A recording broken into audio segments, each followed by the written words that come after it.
Sir నమస్తే sir. నమస్తే. ఆంధ్రప్రదేశ్ అసెంబ్లీలో ఏం చేయలేని జగన్ ఢిల్లీ వెళ్ళి అక్కడున్న అఖిలేష్ యాదవ్తో చేతులు కలిపి అక్కడ ధర్నా చేస్తున్నాడు.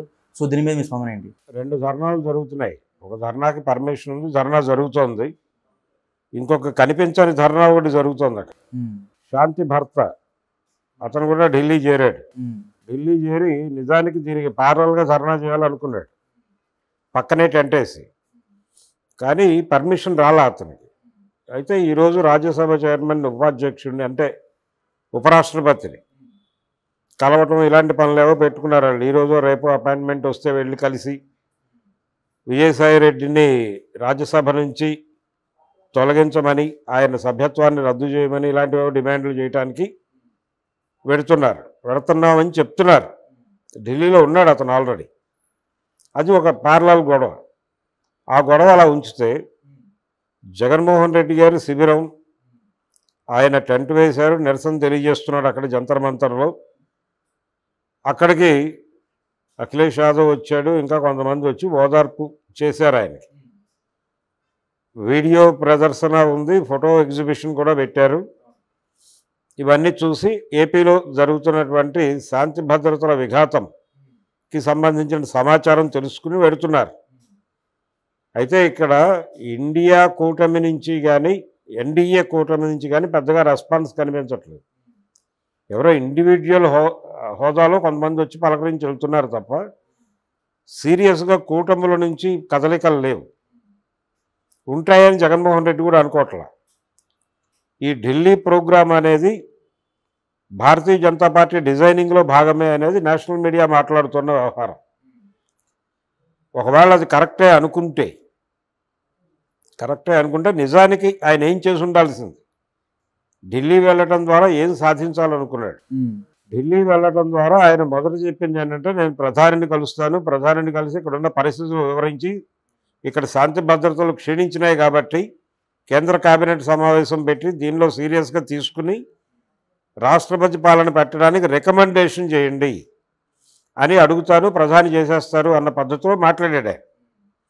కానీ ఆయన మర్చిపోయిన విషయం ఏంటంటే, ఇక్కడ ఎన్డీఏ ప్రభుత్వం, అక్కడ ఎన్డీఏ ప్రభుత్వం. తన ప్రభుత్వాన్ని తానే రద్దు చేసుకుంటుందా అనేది ఒక ప్రశ్న. అటువంటిది జరగదు. ఢిల్లీలో ధర్నా అనేది కేవలం కంటి తుడుపు చర్య మాత్రమే. ఏదో నిరసన తెలియజేసామని. యాక్చువల్గా ఆయన ఏం చేసి ఉండాలి? ఎక్కడ హత్య జరిగిందో ఆ హత్య జరిగిన ప్రాంతంలో ఉన్నటువంటి కలెక్టరేట్ ముందు గొడవ చేయాలి. ఇది జరగాలి. రషీద్ హత్య జరిగింది, పల్నాడులో జరిగింది, పల్నాడు జిల్లా కలెక్టరేట్ దగ్గర గొడవ చేయాలి కదా. అదేం లేదు. రాస్తారోకోలు చేయాలి కదా, ఎక్కడికక్కడ స్తంభింపజేయాలి కదా రాష్ట్ర ప్రభుత్వాన్ని. ఇది ఆంధ్రప్రదేశ్ హోంమంత్రి అనిత గారు కూడా అదే మాట్లాడింది. ఏమంటుంది ఆవిడ అంటే, 4 మాత్రమే చనిపోయారు రాజకీయ హత్యల్లో అని ఆవిడ ఒక లెక్క చెప్పింది. ఈయనేమో 33 అంటున్నాడు, 31 అని మిథున్ రెడ్డి అన్నాడు. ఇదొక కన్ఫ్యూజన్. అయితే వీళ్ళు బలంగా మాట్లాడుతున్నది రషీద్ పేరు ఒకటే. రషీద్ పేరు, పొంగనూరులో మిథున్ రెడ్డి మీద జరిగిన గొడవ. ఈ 2 ప్రధానంగా మాట్లాడుతున్నారు. కానీ మిగిలిన హత్యలకు సంబంధించిన జాబితా చెప్పట్లేదు. 300 ఆత్మహత్యలు జరిగినాయని చెప్తున్నారు. వాటికి సంబంధించిన వివరాలు కూడా ఎక్కడా రిలీజ్ చేయలే, వాళ్ళు రివీల్ చేయలే. ఇది ఒక గందరగోళం, ఇది ఒక బ్రహ్మ పదార్థం. కర్నూలు జిల్లాలో తెలుగుదేశం పార్టీ కార్యకర్తల మీద వైసీపీ కార్యకర్తలు దాడులు చేశారు. మిగిలిన ప్రాంతాల్లో వైసీపీ కార్యకర్తల మీద దాడులు జరిగాయి. విజయవాడ లాంటి చోట్ల కూడా దాడి జరిగింది. విజయవాడ కోర్టుల దగ్గరే తెలుగుదేశం కార్యకర్తలు వైసీపీ కార్యకర్తల మీద దాడి చేయటం మనం చూసాం. వీటన్నిటినీ ఆయన దృష్టిలో పెట్టుకుని ఎక్కడ యుద్ధం చేయాలో అక్కడ మానేసి ఇంకెక్కడో యుద్ధం చేస్తున్నాడు. ఈ యుద్ధం ఎందుకు చేస్తున్నాడు అంటే, కేంద్ర ప్రభుత్వ తాలూకా గుడ్ లుక్స్లోకి వెళ్ళాలి అనే తాపత్రయం ఏదో ఉంది ఆయనకి. ఆ తాపత్రయం కోసం అక్కడికి వెళ్ళి చేస్తున్నాడు. దానివల్ల సాధించేది ఏమి ఉండదు. టీడీపీ శ్రేణులు ఏమంటున్నారంటే, జగన్కి శవరాజకీయాలు పెద్ద కొత్త ఏమి కాదంటున్నారు. శవరాజకీయం చేయాలన్నా ఎక్కడ చేయాలో అక్కడ చేయాలి కదా. ఆయన చెప్పింది ఏమిటి? ఓదార్పు యాత్ర అప్పుడు సోనియా గాంధీ చెప్పింది ఏంటి? అందరినీ పిలిచి ఒక చోట కూర్చోబెట్టి వాళ్ళని ఓదార్చి పంపించేసే బాబు అంది. అలా కాదు, నేనే వాళ్ళ ఇంటికి వెళ్ళి ఓదారుస్తాను, అది సాంప్రదాయం అన్నాడు ఆయన. అలాగే ఇప్పుడు కూడా సాంప్రదాయం ఏమిటి? ఢిల్లీ వెళ్ళి ధర్నా చేయటం కాదు, హత్య జరిగిన చోట గొడవ చేయటం. అది ఎక్కడన్నా చేశాడా? రషీద్ విషయంలో కూడా కనిపించలేదు కదా. కాబట్టి చెయ్యాల్సిన పని మానేసి ఇంకేదో చేస్తున్నాడు ఆయన. ఎన్నికల ప్రచారంలో కూడా ఆయన తప్పుగానే వ్యవహరించాడు. ఆయన తన ఓటు బ్యాంకుని బహిరంగపరుచుకున్నాడు, లీక్ చేసేసుకున్నాడు. ఈ ఓటర్లు నా వైపు బలంగా నిలబడున్నారని చెప్పేశాడు. నా ఎస్సీ, నా బీసీ, నా మైనారిటీ అని చెప్పి. ఇలా ఎందుకు లీక్ చేసుకోవాలో నీ బలమేమిటో నీకు తెలియాలి. అలాగే సమాజంలో ఉన్న అన్ని తరగతుల్ని కలుపుకుని వెళ్తున్నట్టుగా కనిపించాలి. అది మానేసి నువ్వు ఎప్పుడైతే ఈ సెక్షన్స్ నా వైపు ఉన్నాయని చెప్పావో, అవతల సెక్షన్స్ అంటే మాస్టర్ క్లాస్ అంటాం మనం, రిజర్వేషన్ అనుభవిస్తున్నటువంటి సెక్షన్స్ అన్నీ నా వైపు ఉన్నాయని చెప్పాడు ఈయన.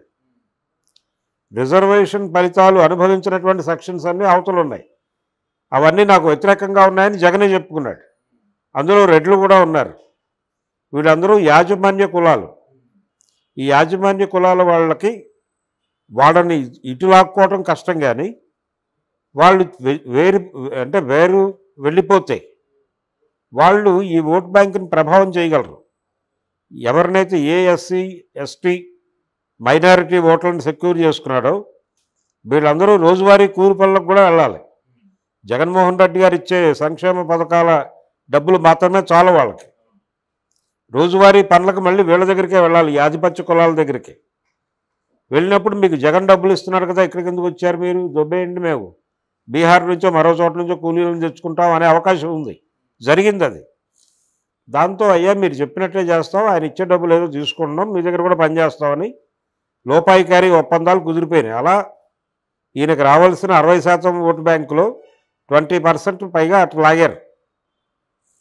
లాగి అక్కడ బ్యాలెన్స్ అయిపోయింది. వాళ్ళు 60కి వెళ్ళారు, ఈయన 40కి పడిపోయారు. ఎందుకు పడిపోయారు అంటే ఈ వ్యూహం రచించుకోవడానికి వాళ్ళకి నువ్వే చెప్పావు, ఈ ఓట్ బ్యాంకుని సెక్యూర్ చేసుకున్నాను, వీళ్ళందరినీ సూట్ కేసులో పెట్టి తాళం వేసి దానికి వాలంటీర్లని కాపలా పెట్టానని పడుకున్నాడు ఆయన ఇంట్లోకి వెళ్ళి. అలా పడుకుంటే ఏమిటి ప్రయోజనం? అవతల వాళ్ళు కింద నుంచి అందులో ఉన్న ఓట్ బ్యాంకుని తీసుకుని వెళ్ళిపోయారు. అట్లా ఎన్నికల ప్రచారం దగ్గర నుంచి ఆయన రాంగ్ పద్ధతుల్లోనే పెడుతున్నాడు జగన్మోహన్ రెడ్డి. ఇప్పుడు కూడా అధికారం కోల్పోయిన తర్వాత కూడా ఆయన కన్ఫెసివ్ టోన్లో ఎక్కడ మాట్లాడట్లా. అంటే ప్రజలకి ఏదో మేరకు క్షమాపణ చెప్పాలి కదా, అయ్యా మిమ్మల్ని కలవలేకపోయాను, నేను అధికారం వచ్చిన తర్వాత మిమ్మల్ని బైపాస్ చేశాను, ఏదో మేట నొక్కాను, డబ్బులు పడిపోతున్నాయి అనుకున్నాను తప్ప మిమ్మల్ని నేరుగా కలవలేకపోయాను అని కన్ఫెస్ అవ్వాలి కదా ఎక్కడో చోట. ఈ కన్ఫెసివ్ టోన్ ఎక్కడ కనబట్టలేదు ఆయనకి. ఈ కన్ఫెసివ్ టోన్ లేకుండా ఆయన వ్యవహరిస్తే మాత్రం ప్రజలు ఆయన క్షమించే అవకాశం లేదు. అందుకని ఎన్నికల్లో జరిగిన తప్పుని ఆత్మవిమర్శ చేసుకోవాలి ఆయన. ఇప్పుడు జరుగుతున్న తప్పుల్ని గుర్తించి పద్ధతి మార్చుకోవాలి. కేంద్ర బడ్జెట్ మీద ఒక్క మాట మాట్లాడలేదు ఆయన. నిన్నంతా బీఆర్ఎస్ నాయకులు మాట్లాడారు, కేటీఆర్ మాట్లాడాడు, హరీష్ రావు మాట్లాడాడు. ఈయన ఎందుకు మాట్లాడలేదు? నోరు మెదపలేదు. ఆ మాట్లాడిన నలుగురు కూడా చంద్రబాబుని తిట్టారు తప్ప కేంద్ర ప్రభుత్వాన్ని టార్గెట్ చేయాల. అంబటి రాంబాబు ఇలాంటి వాళ్ళు. ఎందుకంత భయపడుతున్నాడు ఈయన? ఎందుకంత గందరగోళం అవుతున్నాడు? ఈ గందరగోళంలోనే ఈరోజు జరుగుతున్నటువంటి ధర్నాకి ఎంతమంది వచ్చినా, ఎవరొచ్చి మద్దతు తెలియజేసినా అక్కడ మొక్కుబడిగా జరుగుతోంది తప్ప ఒక సీరియస్ ప్రోగ్రామ్గా అనిపించట్లేదు అది.